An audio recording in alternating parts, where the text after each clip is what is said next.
Today we are going to listen about the great freedom fighter Nath Das.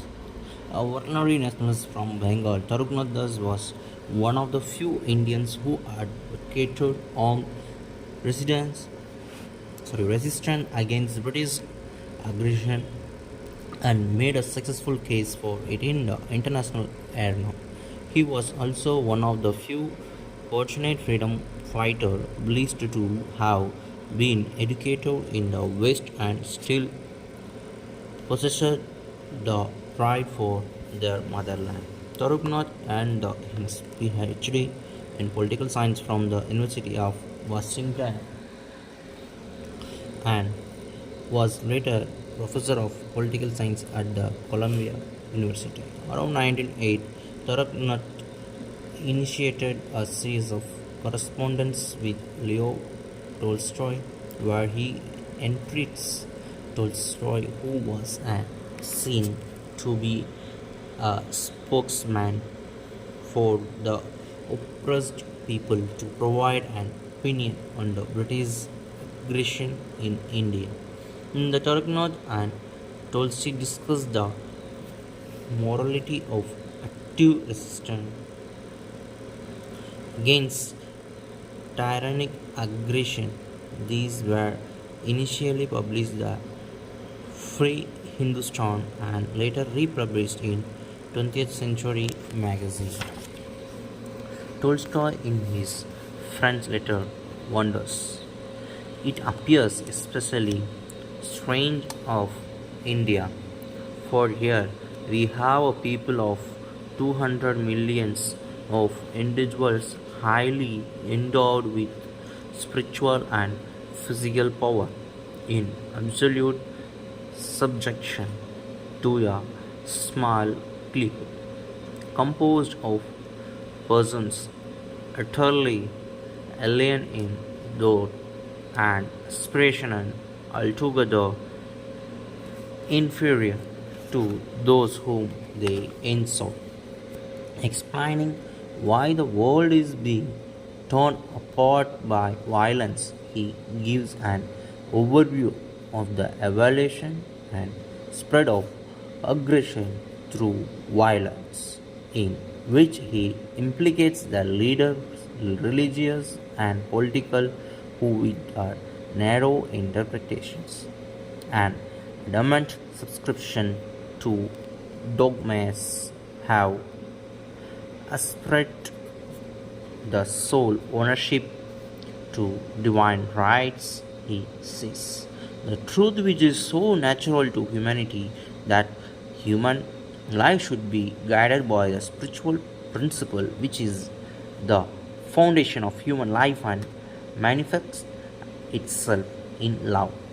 In order to enter man's consciousness had to struggle not only with the incompleteness of its expression and the international and uninternational destroys of it, but also with deliberate violence compels the acceptance of the explanation of religious law established by the authorities, which is opposed to this truth. Such a misrepresentation and construction of the new but as yet imperfectly explained truth took place everywhere.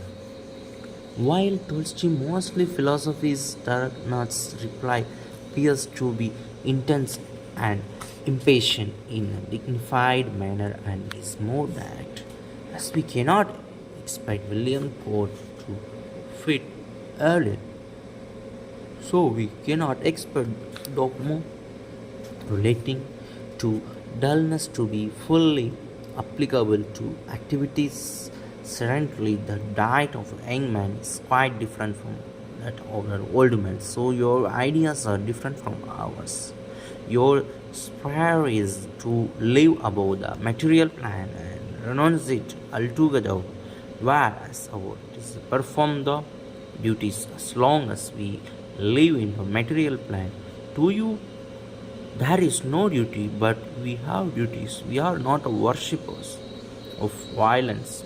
Our motto is resistance to crime is service to humanity and necessity for civilization, and resistance of aggression is not simply justifiable but imperative. Not resistant hurts both egoism and altruism are not inconsistent with the law of progress and serves to humanity to ways in which you possible do be not believe.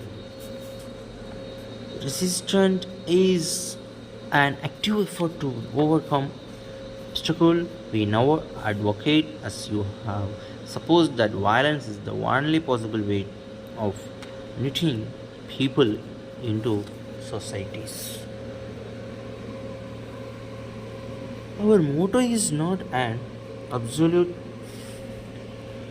doctrine, but it is depend upon the condition of society and state.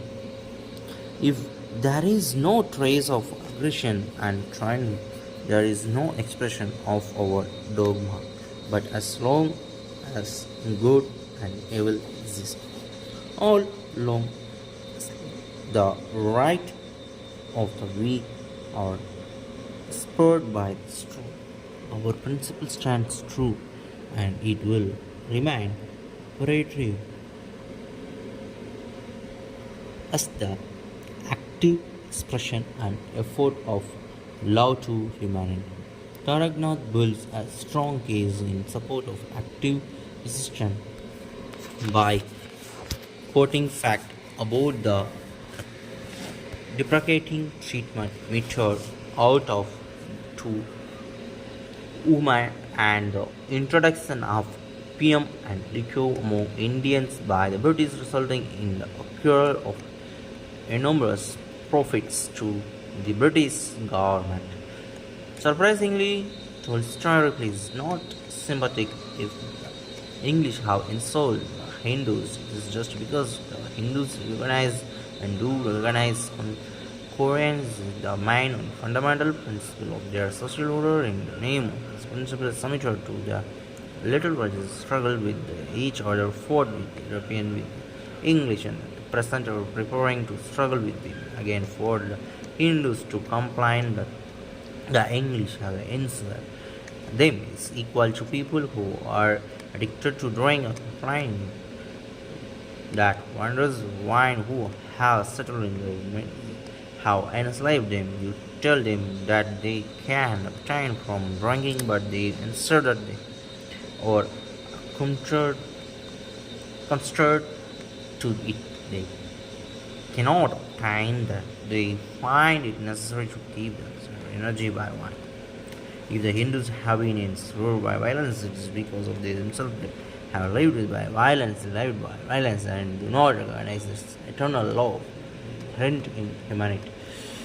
Tolstoy concludes by claiming that man do not require new explanations, justification, old religious as Vivekananda's Baba Bharatas and others have formulated an infinite number of such new interpretations, founder of who, what, no one stands in need of the innumerable signs of about matters which are not only is unnecessary but mostly harmful, but one thing only is needed the knowledge of the simple liquid truth that law of human life is the law of love which gives the highest happiness to every individual as well as all mankind, which is one and the same in all the great religions of the world, will disclose itself to the soul of every human being, and as is recognized by the great majority, all those civils where humanity suffer well. Tarak replies A is the consolidated expression of the angus enslaved millions. He provides all the details which conclusively prove that Tannery let loose by Bhutan of India how the Indian system of education is systematically eroded by the British, which with the introduction of the system deemed to trap the students with pride of manliness, the pitiable economic condition of the masses, the poverty, the toiling coupled with this reckless imposition of taxes and inhuman methods employed to correct the complete broke down of the sanitary healthcare system with potable water available to three a fourth of this population's wage and famine let loose the people due to sheer ignorance and complexness and strong homing the land to curb the freedom of the people brutally suppressing dissistence, he says. Love is exquisite and it's limitless, but self precision is also the first law of nature. For the sake of love for humanity, we need activity in resisting aggression from without or within. Put a nation in slavery and the people lose their near contentment of perfect manhood and womanhood through national independence is our goal. If we cause to exist through well practice love, the idea of non-resistance, let people of India dullness and fatalism and fatalism let them is ignorance and persistence in the remote cause of our downfall. We want to eradicate by activating the suppressment of fatalism, resisting from the idea of non-resistance. You have made non-distinction between the progressive rule and the government of the people. As soon as we get resistance, we are not subject to tyranny of Korea. According to your letter, we understood that British government in India is that selfless and of Indian people. Tarak Nath concludes his poem structure of Krishna with firmly hold our people, our principle and declare with you love is God, but and sin said that the divinity is represented in the humanity and recently pushed the first of the all the humanities. Krishna taught us it's Gita to give up your literacy and rise up to great battle for right. He also says whenever the right is done by the act of the unwitness, I incarnate myself in the shape of popular speech to say the follower of the right truth and destroy the evil. It's like the great statements given by the great person, the great personality, the freedom fighter is here. We remember him. Thank you for listening.